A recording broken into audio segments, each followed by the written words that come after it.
고금리와 고물가 여파로 올해 가구당 평균 자산이 10년 만에 감소했다. 이렇게 나타났습니다. 자, 자산이 얼마나 감소했다는 건지, 어떤 영향 때문에 이런 일이 발생한 건지 좀 확인을 해야 될 것 같습니다. 어느 분이 먼저 얘기해 주실까요? 예, 일단 한은의 발표 내용인데요. 네. 2023년 가계금융 복지조사를 했는데 지난 3월 말 기준으로 우리나라 가구당 평균 자산이 5억 2,727만 원인데 이게 전년 대비 3.7% 감소했습니다.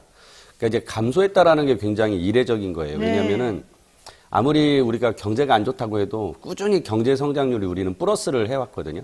그러니까 계속 국가가 성장을 하고 있다라는 건 사실이거든요. 그 성장의 속도는 늦춰질 수는 있겠지만. 그렇죠. 근데 그러면 국가가 성장하고 소득이 늘어났을 거고 그러면 자산도 늘어났어야 되는데 자산이 줄어들었다라는 것이 굉장히 이례적인 거고 그래서 이거를 2012년 통계 작성 후 11년 만에 처음으로 가계 자산이 감소한 결과를 이번에 처음 본 거죠. 근데 자산 가치를 그냥 일반적으로 똑같이 놓고 볼 수가 없고 금융권 같은 거 내가 쓰니까 돈이 없어지는 건데 부동산은 내가 쓰지도 않고 어디다 팔지도 않는데도 혼자서 막 내려갔다 올라갔다 이런단 말이죠. 그래서 이번에 이제 그 거주 주택에 대한 자산이 10%가 줄었다고 조사가 된 거예요. 네. 그러니까 부동산이 워낙 우리는 또 많이 차지하거든요. 그러니까 그렇죠. 이게 전체 자산 전체 비율이. 자산 비중 중에서 네. 부동산 자산이 워낙 비중을 많이 차지하는데 거기에서 이제 부동산이 급증을 했다가 지금 하락 추세로 네, 이제 네. 떨어지면서 결국은 이 부분 때문에 이제 자산이 감소세로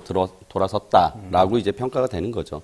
그래서 이제 이렇게 자산이 줄어들었다 하면 우리 노 변호사님 말씀대로 솔직히 소득이 줄어든 건 아니지만 네. 사람이 심리적으로 그렇죠. 위축되죠. 아, 내가 가지고 있는 재산이 줄었네. 그러면은 당연히 그게 소득은 줄어든 건 아니지만 소비를 줄이는 또 효과가 나옵니다. 그래서 이 자산의 감소 효과가 그렇게 부정적으로 소비의 또 감소 효과로 나타나는 경우가 있기 때문에 이제 이거는 경제 성장에 이제 부정적인 영향을 주는 거죠. 빚이 는 거는 노인 가구는 은퇴하시면서 받은 거 퇴직금이나 좀 모아놓은 재산으로 부동산 투자를 하신 거예요. 빚내서 산 거예요. 그래서 네. 확 부채가 늘었는데 문제는 여기서 월세 수입이 나오는 게 원래 계획이었는데 수입이 없는 거죠. 그러니까 여전히 저소득층인데 빚은 늘었다. 원래는 월세 소득으로 대출이자 좀 갚고 그냥 근근히 살면서 부동산 가격이 오르기를 바라는 그런 구조였는데 부동산 가격은 안 오르고 월세 임대도 안 되고 나는 대출이자 꼬박꼬박 내야 되고 대출이자 늘어나고. 그렇죠. 아. 그러니까 이게 이런 분들이 이제 가용할 수 있는 아무튼 현금 자산이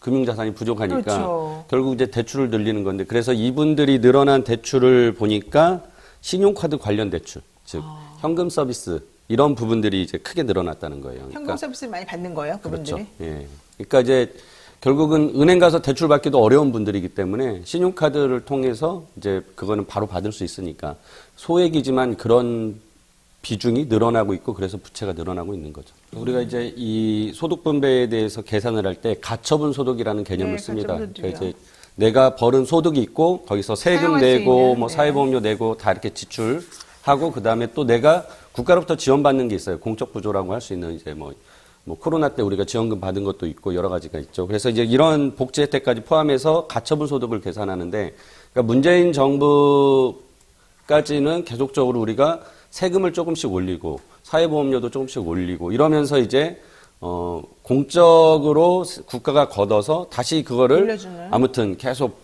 복지에 썼고 그래서 저소득층이 뭔가 소득이 늘어날 수 있는 계기들이 있었던 거죠. 그러니까 그 효과가 쭉 22년까지 지금 조사 결과거든요. 그렇죠. 연결돼서 나왔죠. 예, 그러니까 이거는 이제 문재인 정부에서 그렇게 이제 복지를 강화했던 측면에서 소득 분배를 개선하려는 목표를 가지고 했던 측면에서 효과가 계속 이어지고 있다라고 보여지는 거죠. 아, 그리고 기사에 보니까 네. 그 정부에서 이렇게 얘기하면서 뭐 이번 정부 실적 때 이 정책 성과가 좋다고 그러던데 아니 이게 2022년 22년 거예요. 거예요. 이게 작년 거. 그러니까 정부 문재인 이번- 정부 때 거지 이번 정부에서 뭐 해서 나온 게 해서 나온 아닙니다. 건 아닙니다. 예. 네. 헷갈리지 마시라고. 근데 또 그거를 그냥 그대로 받아들여가지고 역시 윤석열이 최고야. 세금도 줄여주더니 이렇게 됐어. 이럴 수가 있어요. 세금이 줄어들면 진위계수가 나빠지죠. 그러니까 왜냐하면 나빠지는데. 고소득층이 지금 특히나 부자 감세를 많이 하기 때문에 진위계수가 나빠질 가능성이 커지는 거죠.